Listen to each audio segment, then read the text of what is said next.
Pemerintah telah resmi melegalkan pelaksanaan umroh mandiri. Hal itu tertuang dalam Pasal 86 ayat 1 huruf B Undang-Undang Nomor 14 Tahun 2025 tentang perubahan ketiga Undang-Undang Nomor 8 Tahun 2019 tentang penyelenggaraan ibadah haji dan umroh. Aturan itu berbunyi perjalanan ibadah umroh dilakukan A. melalui PPIU, B. secara mandiri, atau C. melalui menteri. Kalangan penyelenggara perjalanan ibadah umroh atau PIU atau yang lebih dikenal dengan travel umroh menilai bahwa undang-undang ini mengancam ekosistem umroh di dalam negeri. Lantas apa alasan sesungguhnya pemerintah bersama DPR melegalkan umroh secara mandiri?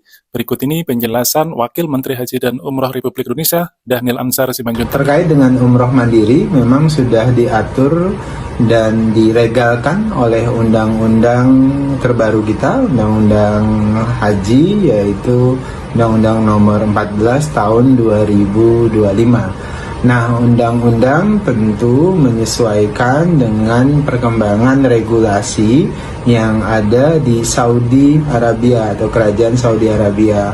Pada saat ini pintu atau gerbang untuk pelaksanaan haji mandiri memang sangat dibuka oleh Kementerian Haji dan Umroh Saudi Arabia, sehingga Indonesia tentu secara regulasi harus kompatibel, bahkan harus menyesuaikan regulasi kerajaan Saudi Arabia, sehingga kita kemudian di dalam undang-undang atau perubahan undang-undang bersama dengan DPR itu melegalkan haji mandiri.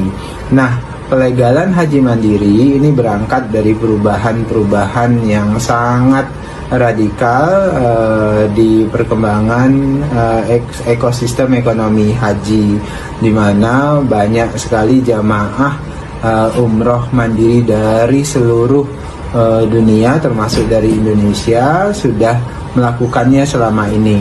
Nah, bahkan ketika undang-undang lama tidak mengakomodir pelaksanaan umroh mandiri, jamaah umroh kita sudah banyak yang melakukan umroh mandiri karena aturan dan regulasi pemerintah Kerajaan Saudi Arabia sangat membuka peluang itu.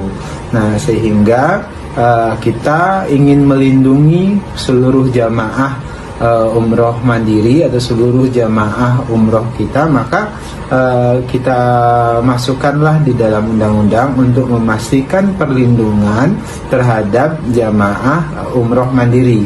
Namun ketika kita ingin melakukan perlindungan terhadap jamaah umroh mandiri, juga artinya kita juga akan melindungi seluruh ekosistem ekonomi yang ada di dalamnya.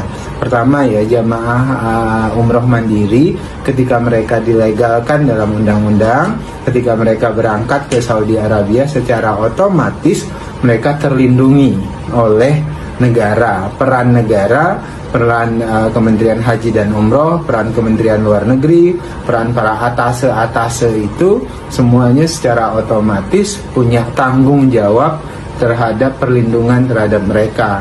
Bagaimana dengan mekanismenya? Mekanismenya akhirnya nanti di masa yang akan datang terkait dengan haji mandiri ini, mereka harus juga terdaftar atau melaporkan atau melakukan pemesanan, misalnya hotel, kemudian layanan-layanan lainnya di Saudi Arabia melalui sistem nusuk yang terintegrasi antara Kementerian Haji Arab Saudi dengan Kementerian Haji Indonesia, sehingga kita bisa mendapat data yang benar terkait dengan jamaah umroh yang berangkat ke Saudi Arabia, dan kita bisa melakukan perlindungan terhadap jamaah umroh tersebut.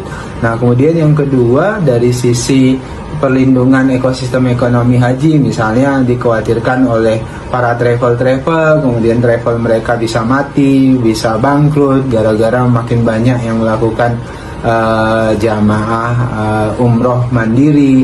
Kita akan memastikan tidak boleh ada moral hazard, artinya di luar perusahaan travel itu tidak boleh menghimpun para calon-calon umroh untuk berangkat ke Saudi Arabia. Kalau ada orang yang menghimpun orang-orang yang melakukan umroh mandiri dengan dalih seolah-olah travel atau seolah-olah PPIU, itu tentu melanggar hukum, dan kita ingin memastikan perlindungan terhadap usaha-usaha travel yang legal, tapi juga kita memberikan ruang legalitas untuk umroh mandiri, karena ini arusnya tidak bisa dibendung karena perubahan